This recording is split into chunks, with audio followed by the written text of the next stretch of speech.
महाभारत में अभिमन्यु एक कैरेक्टर है, इतिहास में नाम दर्ज हुआ अभिमन्यु का। तो सावन मुजफ्फरपुर का वही अभिमन्यु है। नाली गली सड़क बनाना ये कोई भी विधायक या सांसद अपने पिताजी के घर से पैसा ला करके नहीं करता है।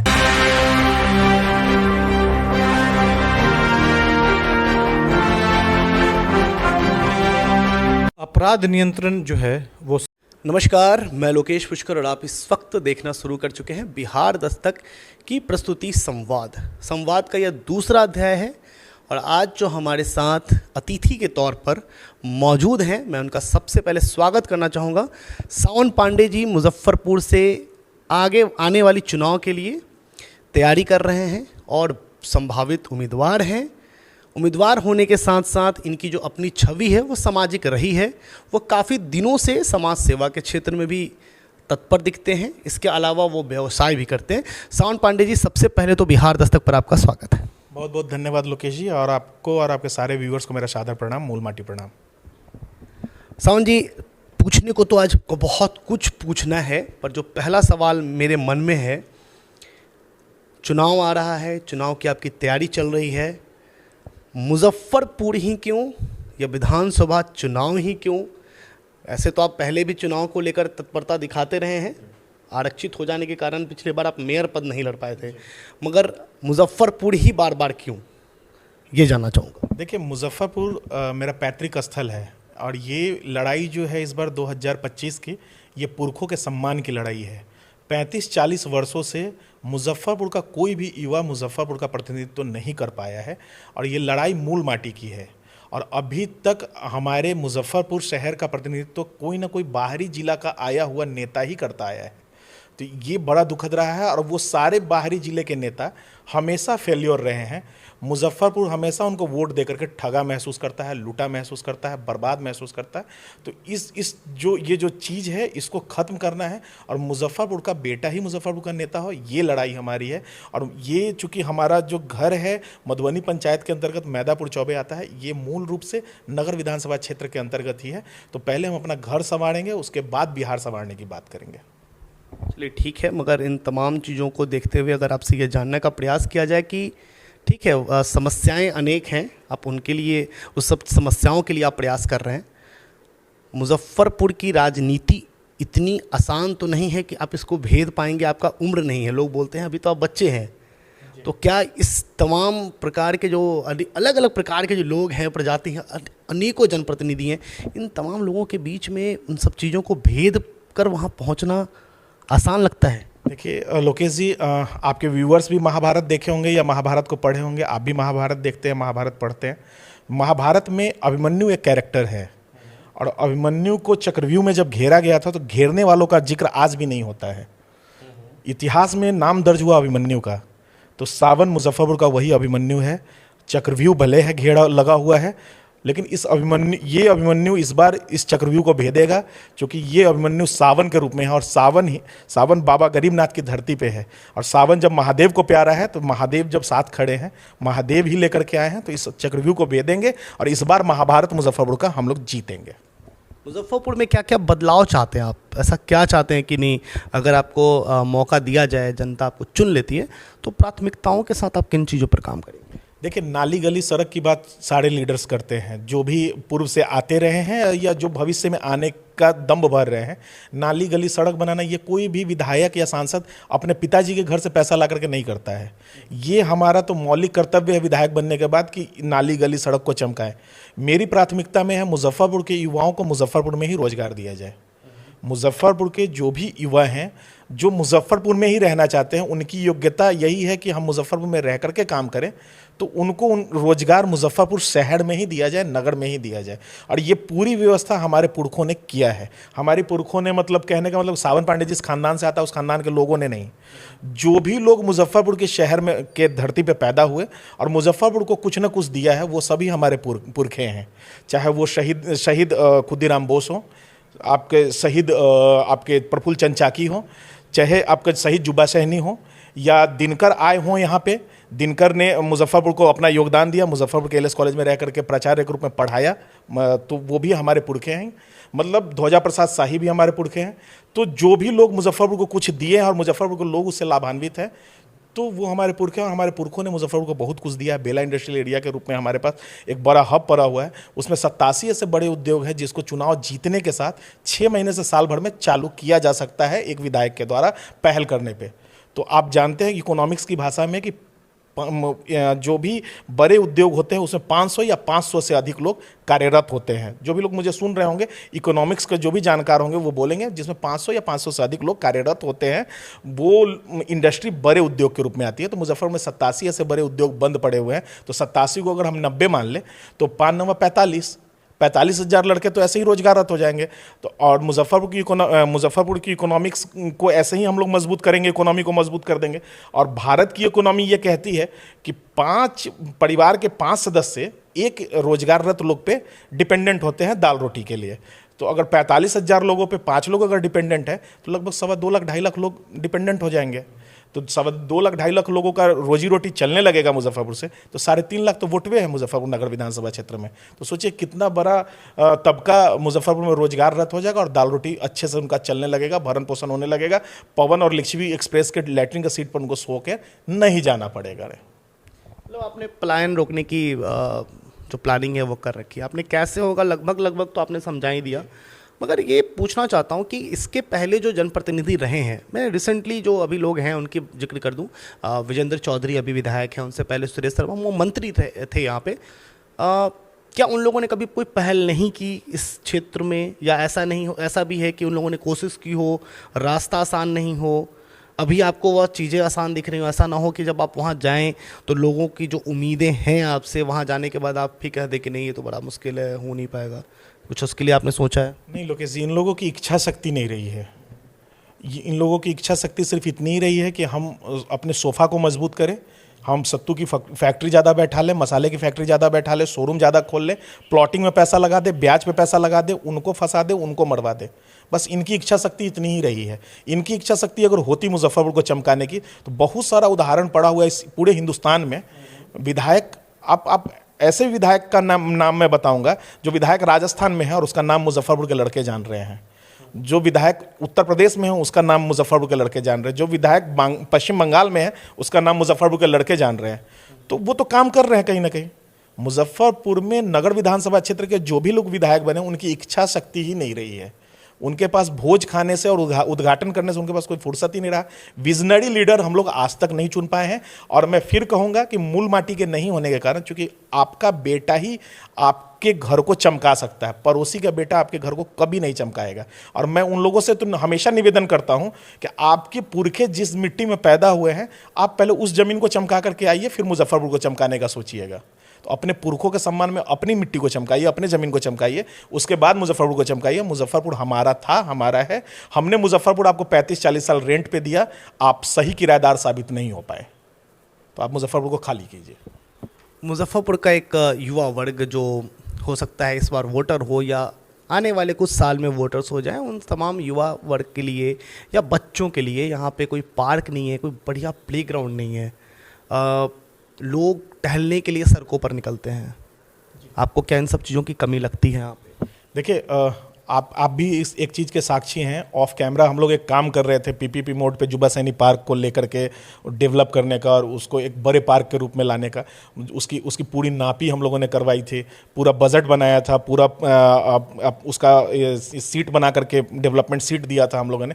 तत्कालीन जो नगर विकास मंत्री थे और तत्कालीन जो मेयर थे, उन लोगों की इच्छा शक्ति नहीं हुई, उसको इम्प्लीमेंट नहीं करवा पाए। आज क्या है, जितना रेवेन्यू हम लोग उस वक्त पीपीपी मोड पे देने की बात नगर निगम को कह रहे थे, आज उसका 1/3 हिस्सा भी पीपीपी मोड पे वो लोग नहीं ला पा रहे। तो खैर पीपीपी मोड तो हो नहीं पाया, वो अपने ही मोड से, जो जिस मोड से चला रहे हैं सरकारी मोड से, उस पर भी नहीं ला पा रहे हैं। तो मुजफ्फरपुर में सार्वजनिक स्थलों की कमी है जहाँ पे आप परिवार के साथ बैठ करके समय व्यतीत कर सकते हैं। ऐसा कोई जगह नहीं है, ऐसा कोई स्थान नहीं है जहाँ पे आप समय बिताएंगे या बच्चे जहाँ पर जाकर के खेल पाएंगे। मैं तो चाहता हूँ कि मोहल्ला गार्डन हो, मोहल्ला पार्क हो, जहाँ हर मोहल्ले के बच्चे अपने अपने मोहल्ले में खूब खेले कूदे, उनका शाम हो। हम लोग जब बच्चे थे तो उनका शाम होता था, हम लोगों का एक शाम होता था। आज तो शाम भी नहीं रहा। मुजफ्फरपुर के बच्चे तो अपने आप को ठगा महसूस करते हैं, लेकिन उनके अभिभावक ये गलती कर जाते हैं ऐसे नॉन विजनरी लोग को चुन करके। इन लोगों के पास कोई विज़न नहीं है, तो विजनरी लीडर्स को चुनिए। मैं ये नहीं कह रहा हूँ कि आप सावन पांडे को चुन लीजिए, आप ऐसे व्यक्ति को चुनिए जो आपके शहर का आपके समाज का विकास कर सके, मजबूती से सदन में जाकर के पटना में बैठ के दहाड़ सके, मुजफ्फरपुर की आवाज़ को बुलंद कर सके। जनप्रतिनिधि इन दिनों कहते हैं कि एक समय था शाम के 7 बजे महिलाएं सड़कों पर घूम नहीं पाती थी। वस्तुस्थिति ये है कि आज दिन में भी महिलाएं सुरक्षित नहीं हैं। रात के 11 बजे या 12 बजे घूमने की तो बात ही हम लोग भूल जाएं। तो क्या ऐसा मुजफ्फरपुर भविष्य में बन सकता है जहां महिलाएं रात के 11-12, मैं कहता हूं कि पूरी रात ही क्यों नहीं, वो सुरक्षित होकर मुजफ्फरपुर की सड़कों पर घूम सके? क्या ऐसा मुजफ्फरपुर सावन पांडे के विज़न में है क्या? बिल्कुल है। मैं आपको इतिहास के पन्ने में ले जाता हूँ। ऐसा मुजफ्फरपुर था। माड़ीपुर का जो इलाका है, बटलर से माड़ीपुर का जो इलाका है मस्जिद तक का, वो कशीदा का बड़ा केंद्र हुआ करता था। कशीदा साड़ियों पे, कपड़ों पे कशीदा कारीगरी की जाती थी। उसमें जितने पुरुष वर्ग नहीं होते थे, उससे कई गुना अधिक महिला वर्ग होती थी। और मुझे आज भी याद है, मेरा बचपन बीता है उन इलाकों में। रात के 1 बजे तक महिला वहाँ पे कसीदा करती थी, अपने हाथों की कारीगरी दिखाती थी। फिर मैं आपको उठा करके ले जाऊँ रामबाग और बेला के इलाके में, तो महिलाएं दरवाजे पे बैठ करके पापड़ बनाती थीं, चिप्स बनाती थीं। याद कीजिएगा, लिज्जत पापड़ तो हुआ ही करता था मुजफ्फरपुर में, आज भी है। मारुति पापड़, दुल्हन पापड़ मुजफ्फरपुर का एक बड़ा पहचान रहा है, तो महिलाएं करती थी।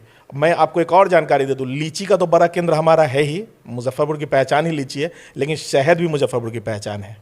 तो शहद की प्रोसेसिंग बेला के इलाके में और पीएनटी चौक के इलाके में किसी ज़माने में हुआ करती थी और करता था। और जंगलों में, गाछियों में बैठ करके, लीची गाछी में बैठ करके महिलाएं काम करती थी, और हमारी माँ बहन उस वक्त सुरक्षित अपने आप को पाती थी और सुरक्षित अपने घर जाती थी। ये था हमारा मुजफ्फरपुर।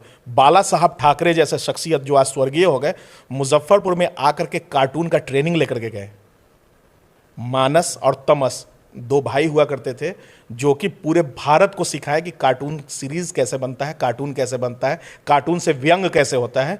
और मानस जी के, जो मानस जी भी स्वर्गीय हो गए, मानस जी के शिष्य रहे आदरणीय बाला साहब ठाकरे जी। तो ये हमारे मुजफ्फरपुर का इतिहास रहा है, लेकिन मुजफ्फरपुर के जनप्रतिनिधियों को ये पता नहीं है, चूँकि ये तो गैर जिला से आए हुए लोग हैं, इनको क्या पता रहेगा हमारा इतिहास। ये हमारा समृद्ध इतिहास रहा है मुजफ्फरपुर का। तो मुजफ्फरपुर गंगी जमुनी तहजीब के लिए भी जानी जाती है। ये धरती बाबा गरीबनाथ की और नाम मुजफ्फरपुर है, तो ये गंगा जमुना तहजीब का भी एक मजबूत उदाहरण है। तो आज टोपी पहन करके आप कहते हैं कि नहीं हम, आप टोपी क्यों पहन लेते हैं? आप टोपी सिर्फ चुनाव के वक्त पहनते हैं। चुनाव, परसों बकरीद था, कल बकरीद था, तो टोपी पहन ली आप सिर्फ वोट के लिए पहनते हैं। आप ईदगाह पे चले गए, अब सिर्फ वोट के लिए पहनते हैं। आपके अंदर कोई आस्था विश्वास उनके प्रति नहीं है। आस्था विश्वास रखिए। अगर पड़ोसी को चाचा कह रहे हैं तो चाचा मानिए दिल से। तो आप दिल से नहीं मान रहे, आप वोट तक मान रहे हैं, तो ये लोग ठग हैं, ये लोग ठगबे करेंगे। अच्छा, ठीक है, इस प्रश्न पे मैं आऊँगा। ये मुजफ्फरपुर का जिस इतिहास के विषय में आप बोल रहे थे, मुजफ्फरपुर का जो गौरव रहा है, वो कहाँ गुम हो गया है? वो गौरव क्यों ऐसे छोटे छोटे जो इंडस्ट्रीज़ थे या छोटे छोटे जो कारोबार थे वो बंद क्यों हो गए? ऐसा क्या हुआ? क्या वैसे इंडस्ट्रीज़ को फिर से डेवलप किया सकता है? स्वरोजगार पर हम लोग कुछ विशेष काम कर सकते हैं। आपने नौकरी की बात तो की, स्वरोजगार को लेकर मुजफ्फरपुर में बहुत कठिनाई है। अगर कोई यहाँ वन विंडो वर्क तो होता ही नहीं है, बट अगर आपको अगर किसी प्रकार से मौका मिलता है तो क्या इन तमाम चीज़ों पर काम होगा? और होगा तो क्या आपके मन में है कुछ इसको लेकर? देखिए, मुजफ्फरपुर में स्वरोजगार का बड़ा हब है। मुजफ्फरपुर में अब मैं आपको अब जानकारी दे दूँ, मुजफ्फरपुर मसाले का बड़ा केंद्र रहा है। मसालागरी पैकेजिंग का बड़ा केंद्र रहा है मुजफ्फरपुर शहद प्रोसेसिंग का बड़ा केंद्र रहा है, मुजफ्फरपुर घी प्रोसेसिंग का बड़ा केंद्र रहा है। मुजफ्फरपुर में मैं आपको एक और बात बता दूं कि बिहार में सबसे ज़्यादा हस्तकरघा उद्योग मुजफ्फरपुर में था। तो वो सब बंद हो गया, बंद होना शुरू हुआ 35-40 वर्षों में। इन्हीं 35-40 वर्षों में शट डाउन होना शुरू हो गया। सिंधी परिवार हुआ करते थे मुजफ्फरपुर में, बड़ा सिंधी तबका हुआ करता था मुजफ्फरपुर में, खत्रियों का तबका हुआ करता था मुजफ्फरपुर में, जो कि रोजगार का हब बनाते थे मुजफ्फरपुर को। उन लोगों को डरा करके, धमका करके, शोषण करके, दोहन करके उन लोगों को शहर से भगाया गया, निकाला गया शहर से। मुजफ्फरपुर स्वास्थ्य के क्षेत्र में भी पिछड़ा रहा, मुजफ्फरपुर सुरक्षा के क्षेत्र में भी पिछड़ा रहा। मुजफ्फरपुर में सिंगल विंडो सिस्टम व्यवसाय स्टार्ट करने की कोई व्यवस्था ही नहीं है। मुजफ्फरपुर के युवाओं को अगर सच में रोजगार की व्यवस्था दी जाए, मुजफ्फरपुर को कम्युनिटी सोसाइटी कम्युनिटी बना करके सोसाइटी बैंक दे करके अगर मुजफ्फरपुर के युवाओं को रोजगार के लिए लोन दिया जाए, लोन मुहैया करवाया जाए, एक विधायक कर सकता है। एक विधायक की क्षमता है करने की, लेकिन इन लोगों की इच्छा शक्ति नहीं रही है। इस वजह से आज मुजफ्फरपुर अपने दुर्दीन में है, मुजफ्फरपुर अपने स्वर्णिम इतिहास के लिए तरस रहा है और मुजफ्फरपुर रो रहा है। सावन पांडे के मुजफ्फरपुर के जो सावन पांडे के नज़रिए से जो मुजफ्फरपुर है, क्या उस मुजफ्फरपुर में अपराध पर नियंत्रण होगा? क्योंकि इन दिनों अपराध चरम पर है मुजफ्फरपुर में, आए दिन हत्याएं हो जाती हैं और अगर बातचीत करें तो हत्याओं के बाद कोई निष्कर्ष नहीं निकलता, बड़ी बड़ी हत्याएं हुई हैं। क्या जनप्रतिनिधि अपराध नियंत्रण पर कुछ योगदान दे सकता है?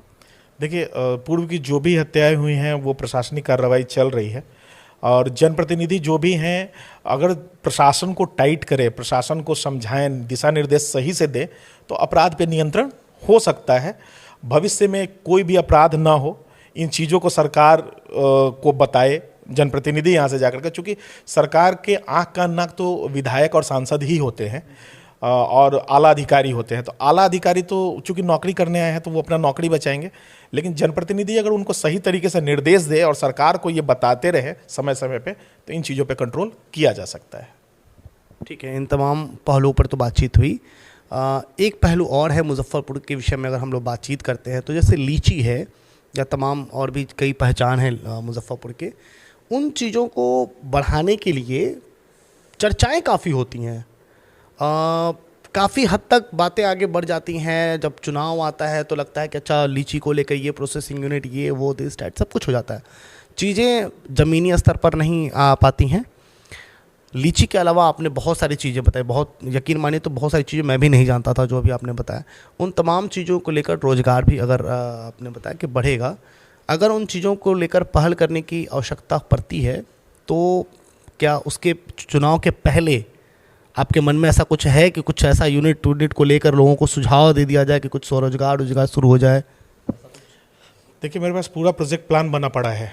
मैं अपने गांव मैदापुर चौबे में, हमारे यहाँ ये गांव बड़ा ऐतिहासिक गांव है। ये चूँकि जेपी की कर्मभूमि है और जेपी ने इसको आदर्श ग्राम घोषित किया था। जब राष्ट्रपति आदर्श पंचायत का, जब निर्मल ग्राम पंचायत का अवार्ड बांट रहे थे, उससे पहले कभी जब जेपी यहाँ आए और हमारे गांव को आदर्श ग्राम घोषित किए, तो हमारे यहाँ ग्राम सभा है। उस ग्राम सभा को हम बहुत जल्दी पुनर्जीवित करने जा रहे हैं और वहाँ महिलाओं को नारी तू नारायणी के तहत स्वरोजगार से जोड़ने जा रहे हैं। एक उदाहरण पेश करने के लिए नगर विधानसभा क्षेत्र की महिलाएं, माँ बहनें हमारी और हमारे युवा साथी ये देखें कि किस तरीके से रोजगार होता है। आकर के मैदापुर चौबे में घूमेंगे, हमारे ग्राम सभा में जाएंगे, किस तरीके से महिलाएं पापड़ बना रही हैं, मसाला बना रही हैं, घी प्रोसेसिंग कर रही हैं, शहद प्रोसेसिंग कर रही हैं, कुमकुम बना रही हैं, काजल बना रही हैं, ला और लैठी को किस तरीके से उस पर काम हो रहा है। तो ये सारा कुछ मुजफ्फरपुर में किया जा सकता है। मेरे पास पूरा का पूरा योजना बन के पड़ा हुआ है। चुनाव का अंजाम जो होना है हो, चुनाव हम लोग जीतेंगे ये तय है, लेकिन चुनाव का अंजाम जो होना है हो। मैं तो आज भी कहता हूँ आपके माध्यम से, सरकार या सरकार के नुमाइंदे अगर उनके पास कोई प्लान नहीं है और जानना चाहते हैं प्लान, तो हम मुझसे संपर्क करें। जहाँ हो, बिहार के सचिवालय में हो, सचिवालय बुला ले, या मुजफ्फरपुर के कलेक्टेरिएट में हो, कलेक्टेरिएट बुला ले और बुला करके बैठ करके हमसे बात करें, सारा मेरा प्रोजेक्ट रिपोर्ट देखें। उनको अगर समझ में आए तो उस पर काम करें। मैं 1 रुपया भी कोई चार्ज नहीं करूँगा। मैं अपने मेहनत से, अपने खर्चे से इसको इम्प्लीमेंट करवाने में पूरा जान लगा दूंगा। चलिए, अब इन चीज़ों के बाद फिर वापस आते हैं आपके तरफ। सावन पांडे बीते कुछ दिनों पहले जेल गए थे। आपकी कई जगहों पर मैंने बयान को देखा है, आपने कई जगहों पे कहा कि बदनाम करने की साजिश थी, ये जनप्रतिनिधियों की आंख में खटकने लगे हैं आप। क्या थी सच्चाई पूरी इस बात को एक बार, क्योंकि पब्लिक के बीच में जनप्रतिनिधियों की भी बात जाती है, आपका उसमें क्या व्यू था उस पूरी बात को एक बार? देखिए, एडीजे 8 और उच्च न्यायालय पटना दोनों ही का ऑर्डर शीट आया।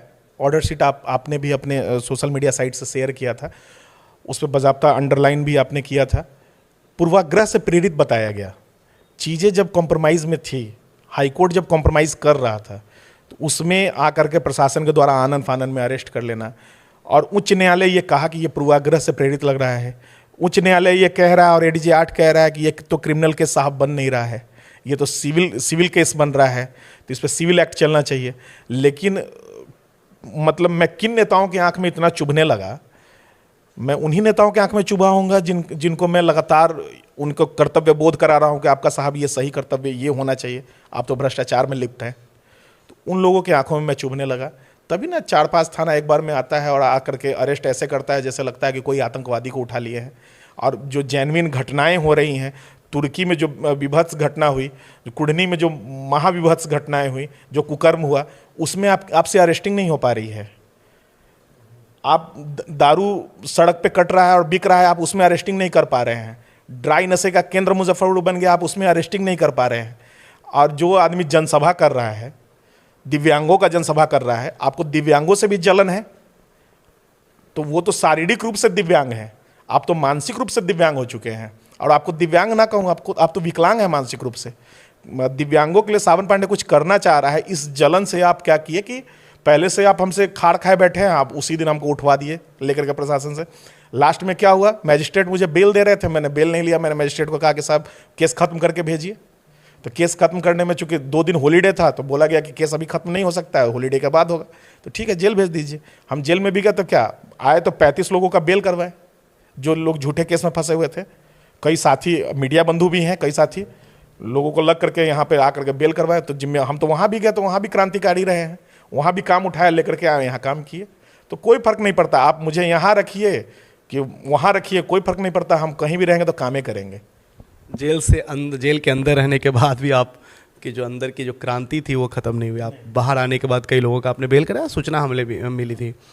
चलिए, इन तमाम सवाल के बाद एक सवाल सरकार के ऊपर है। शराबबंदी सरकार की एक ऐसी नीति जिस पे सरकार बहुत ही कठोर है, क्योंकि इस पर किसी प्रकार की कोई सुनवाई करने को सरकार तैयार नहीं है। पर शराबबंदी कितना हद तक बिहार में सफल रहा है, आगे इसके क्या प्रभाव हो सकते, अभी क्या प्रभाव है उसका, इस पे एक बार बिंदु पे। हाँ, आपने एक और जिक्र किया, ड्राई नशा जो आपने कहा, इसका बिहार में या खासकर मुजफ्फरपुर के युवाओं में इसका जो है बहुत तेज़ी से मैं देख रहा हूँ कि लोग इसका सेवन कर रहे हैं। इसका क्या दुष्प्रभाव हो सकता है इस पर अगर रोक नहीं लगाया गया तो?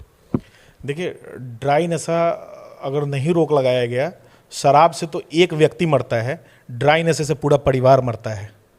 वो तिल तिल करके व्यक्ति मरता है और उसको देख कर उसका परिवार प्रतिदिन मरता है। तो ड्राई नशे पे तो सरकार को पूर्णतः प्रतिबंध लगाना चाहिए। शराबबंदी आदरणीय नीतीश कुमार जी का एक दूरदर्शी सोच था, लेकिन ये पूर्णतः फेल्योर हो गया। चूँकि घर घर शराब पहुँच रहा है, होम डिलीवरी है, स्कूटी में रख करके शराब पहुँच रहा है, लग्जरी कारों में रख करके शराब पहुँच रहा है, ट्रकों में भर करके शराब पहुँच रहा है। तो सरकार यहाँ पे फिसड्डी नज़र आती है, फेल्योर नज़र आती है, और सरकार को इस चीज़ पे ध्यान देना चाहिए। बड़ा रेवेन्यू का हरास हो रहा है बिहार को, कम से कम ये रेवेन्यू तो सरकार को आते रहता। तो इस रेवेन्यू के कारण भी सरकार को अपने इस कानून पर संशोधन करना चाहिए। और सरकार को इस पर बैकफुट पे आने के लिए मैं नहीं कहूँगा, सरकार को कहूँगा कि गलतियाँ होती हैं, संशोधन कीजिए और पुनः शराबबंदी को ख़त्म करके अब शराबबंदी को चालू करवा दीजिए। शराब मतलब चालू हो जाए। सोशल मीडिया पर अनेकों पार्टी के अनेकों नेताओं के साथ आपके फ़ोटो वायरल है। सावन पांडे इस विधानसभा चुनाव में किस पार्टी के बैनर तले आ रहे हैं? किसी भी दल के साथ नहीं हूँ। मुजफ्फरपुर की जनता मेरे लिए परिवार है। मेरा परिवार जिस दल के साथ कहेगा उस दल के साथ आऊँगा। परिवार कहा कि दलीय साथ लो, दलीय, नहीं तो परिवार कहा निर्दलीय तो निर्दलीय। ये चुनाव लड़ना आसान रहेगा? मुजफ्फरपुर का टेस्ट निर्दलीय रहा है और मुजफ्फरपुर जॉर्ज साहब की धरती रही है। जॉर्ज साहब जैसे युवा तुर्क जब आकर के इंदिरा जी को मतलब ठेंगा दिखा सकते हैं, तो मुजफ्फरपुर की धरती पे पैदा हुआ ये बेटा मुजफ्फरपुर में जीतेगा और मुजफ्फरपुर की जनता का आवाज़ पटना के सदन में मजबूत करेगा, पटना के सदन में दहाड़ेगा। इन नागनाथ और सांपनाथ की तरह जाकर के म्याऊं म्याऊं नहीं करेगा। ठीक है, एक अगला प्रश्न है कि मुजफ्फरपुर को जो है इकोनॉमिकल हब कहा जाता है, मतलब आर्थिक तौर पर ये राजधानी रही है, आर्थिक राजधानी रही है। पर मुजफ्फरपुर के जो बिजनेस एरियाज़ हैं, जैसे मान लीजिए सरैयागंज, मोती झील, ये छोटी छोटी ऐसी चीज़ें हैं ना जो बेसिक चीज़ें हैं, जैसे जल जमाव की समस्या से वहाँ के लोग परेशान हैं। वहाँ पार्किंग की सुविधा नहीं मिल रही है लोगों को, ग्राहक पहुँचते हैं, दुकानदारी अच्छी नहीं हो पा रही है, लोग परेशान हैं। तो मुजफ्फरपुर को आर्थिक तौर पर राजधानी तो घोषित किया गया है, मगर यहाँ पे बिजनेस क्लास जो है वो परेशान है। उस पर आप क्या कहें? देखिए, मुजफ्फरपुर जल जमाव की समस्या से तो है ग्रसित है ही, क्योंकि मुजफ्फरपुर का जो फर्दो नाला है, जो मदर नाला है मुजफ्फरपुर का, उस मदर नाले का गाद आज तक नहीं निकाला गया है। विवेक रंजन मैत्री जी के टाइम में प्रयास तो किया गया था, एक प्रयास उनके टाइम में किया गया, लेकिन वो सच में मतलब धरातल पे नहीं आ पाया।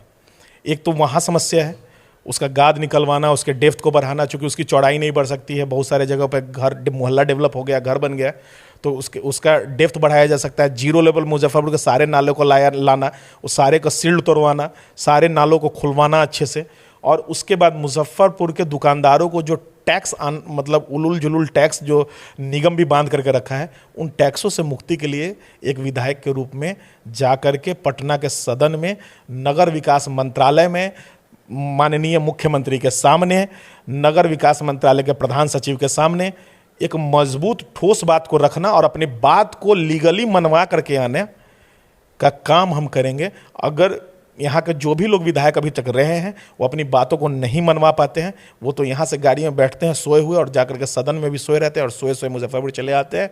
मुजफ्फरपुर आते हैं तो मुजफ्फरपुर भी वैसे ही सोया हुआ, उंगराता और लुंगड़ाता नजर आता है।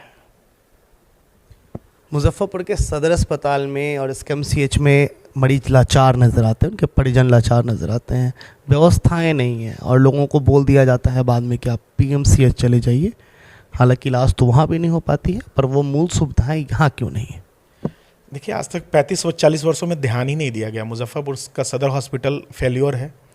वो एक तरीके से जानवरों का, आवारा जानवरों का, आवारा पशुओं का अखाड़ा बन गया है। वहाँ पे अभी भी रात को अगर जाएं, मैं आपके माध्यम से एक नई जानकारी प्रशासन को भी दे रहा हूँ, जिला प्रशासन को भी, जिला स्वास्थ्य प्रशासन को भी दे रहा हूँ और यहाँ के नेताओं को भी दे रहा हूँ कि ड्राई नशे और प्रोसिक्यूशन का हब बन चुका है मुजफ्फरपुर का सदर हॉस्पिटल। रात के 9 बजे के बाद जाएं, अगर दिक्कत होता है तो मुझे भी साथ ले चलें, हम लोग भी साथ जाएंगे और उनको दिखा देंगे कि कहाँ कहाँ क्या क्या हो रहा है। हमारे लड़के जाते हैं, हम लोग जाकर के चीज़ों को देखते हैं, भगवाने का काम करते हैं। तो स्थिति ये हो गई है मुजफ्फरपुर सदर अस्पताल की। मुजफ्फरपुर के सदर अस्पताल के बेड पे मरीज नहीं, आवारा कुत्ता सोया नज़र आता है। फर्श पे आवारा जानवर, आवारा पशु सोए नज़र आते हैं। मुजफ्फरपुर SKMCH के क्या ही कहने, जिस दिन रेफर हुआ मरीज उस दिन मरने की पूरी गारंटी हो जाती है। आज एम्स को कह करके भटकाया जाता है कि दरभंगा एम्स चला गया, दरभंगा एम्स चला गया। साहब, हमें एम्स नहीं चाहिए। आप मुजफ्फरपुर के सदर अस्पताल और मुजफ्फरपुर के SKMCH को चमका दीजिए। आप SKMCH को भी छोड़िए, आप सिर्फ सदर अस्पताल को राष्ट्रीय स्तर का बना दीजिए, सारा सुविधा राष्ट्रीय स्तर का दे दीजिए।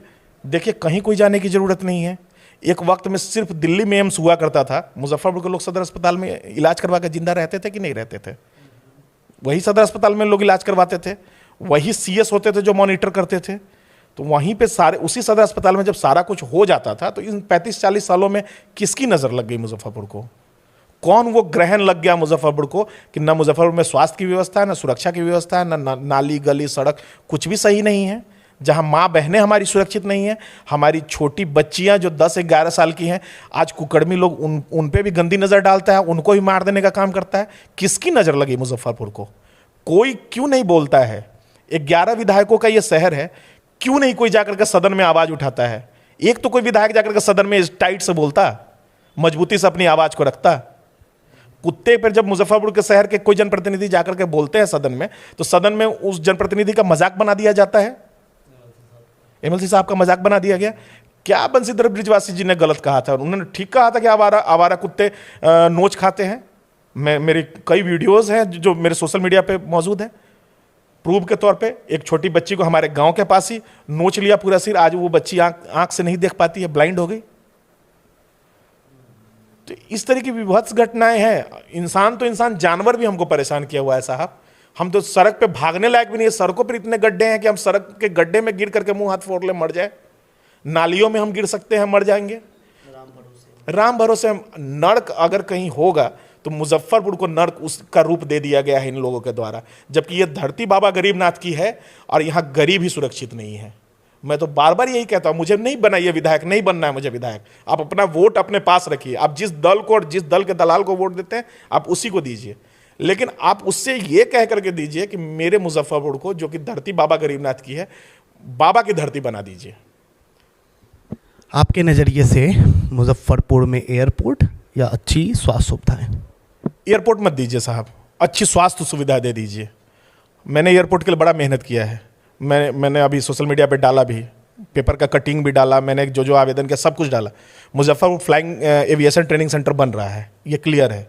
पता ही हवाई अड्डा, अब मैं उन लोगों को भी हाथ जोड़ करके निवेदन करूंगा कि अब एक्स्ट्रा ज़मीन कहीं नहीं ले रहा है हवाई अड्डा। अब उस पर गंदी राजनीति बंद कीजिए, मिट्टी तेल छिड़क करके आग लगाना बंद कीजिए, वो सब नहीं हो रहा है। मुजफ्फरपुर का जो हवाई अड्डा है वो एविएशन ट्रेनिंग सेंटर के रूप में तब्दील हो चुका है। सरकार उस पर कवायद शुरू कर चुकी है। अब बहुत जल्द मुजफ्फरपुर एविएशन ट्रेनिंग सेंटर के रूप में भारत के मानचित्र पे दिखेगा। दूर दूर से, विदेशों से भी युवा आकर के यहाँ पे सस्ती ट्रेनिंग लेंगे और यहाँ पे एक फ्लाइंग क्लब होगा, फ्लाइंग जोन होगा, यहाँ से एयर एम्बुलेंस भी चलेगा। लेकिन अब हाथ जोड़ करके निवेदन है साहब कि एक अच्छी स्वास्थ्य व्यवस्था दे दीजिए, मुजफ्फरपुर का सदर अस्पताल चमका दीजिए। मुजफ्फरपुर आपका 6 महीना, लगभग 5-6 महीना का कार्यकाल बचा है। आप अब जीतने नहीं जा रहे हैं। आदरणीय विजेंद्र चौधरी जी विधायक नहीं बनेंगे, इसकी गारंटी अब हमसे स्टैंप पे लिखवा ले। वो अब जीतने नहीं जा रहे, लेकिन जाते जाते एक काम कर दें कि भगवान न करे कभी वो और बुजुर्ग हो जाए और शरीर गिरे तो उनके बच्चे उनको इसी सदर अस्पताल में ले आए इलाज करवाने के लिए। तो ये सदर अस्पताल इस लायक वो बनवा ले कि उनका इलाज भी कम से कम उसमें अच्छे से हो जाए। तमाम कई पहलुओं पर बातचीत हुई। आने वाले समय में सावन पांडे से हम लोग फिर कई मुद्दों पर बातचीत करेंगे। जाते जाते मुजफ्फरपुर की जो जनता है, जो आपके वोटर्स हो सकते हैं, उनके लिए क्या संदेश सावन पांडे का हो? देखिए, मुजफ्फरपुर की जनता को हाथ जोड़ करके कहेंगे कि जाति धर्म दोनों से ऊपर उठिए, विजनरी लीडर चुनिए जो आपके बच्चों के लिए, आपके परिवार के लिए सच में कुछ कर सके, आपको सड़क सुरक्षा, स्वास्थ्य की व्यवस्था सही से दिलवा पाए, आपके बच्चों को मुजफ्फरपुर में ही उनकी योग्यता के अनुरूप रोजगार दिलवा पाए। और आप ऐसे लीडर को चुनिए जो पटना के सदन में जाकर के म्याऊं म्याऊं नहीं करे, पटना के सदन में जाकर के दहाड़े लगे कि कोई मुजफ्फरपुर वाला आया है और दहाड़ा है। और 35-40 वर्षों से जो दूसरे जिला के आकर के लोग नेता बन रहे हैं, दूसरे जिला के नेताओं को रिटायरमेंट दीजिए, उनको बैठा दीजिए। चूंकि किराएदार को मकान लिखा नहीं जाता है, किराएदार को मकान आप किराए पर दिए थे, उन्होंने ना किराया सही से दिया, ना आपके मकान का रख रखाव सही से किया, तो अब उनको हटाइए और अपने घर के बेटा बेटी को, अपने पुरखों के सम्मान के लिए, मुजफ्फरपुर के पुरखे बहुत मजबूत रहे हैं, हमारा स्वर्णिम इतिहास रहा है, उस इतिहास की सुरक्षा के लिए आप अपने बेटा बेटी को मुजफ्फरपुर का विधायक बनाइए। तो अभी आप सुन रहे थे सावन पांडे जी को। आने वाले चुनाव में इनकी जो चुनाव लड़ने की संभावना है वो प्रबल है। आने वाले समय में चुनाव में जब ये अभी के जो जनप्रतिनिधि हैं, जब उनका वो सामना करेंगे तो क्या निष्कर्ष निकल कर सामने आएगा, ये तो देखने का विषय है। मगर बहुत ही दिलचस्प रहा यह इंटरव्यू, क्योंकि जब बातचीत हुई तो कई नए चीज़ों को जानने का मौका मिला, कई ऐसी चीज़ों के विषयों में बातचीत हुई जिन पर वास्तव में बातचीत होनी चाहिए थी, जिस पर कार्य होना चाहिए था। जनप्रतिनिधियों ने वास्तव में काम नहीं किया है। आने वाले समय में और भी पहलुओं पर बातचीत करते हुए नई चीज़ों को हम लोग जानेंगे। तब तक के लिए आप सभी को धन्यवाद। नमस्कार।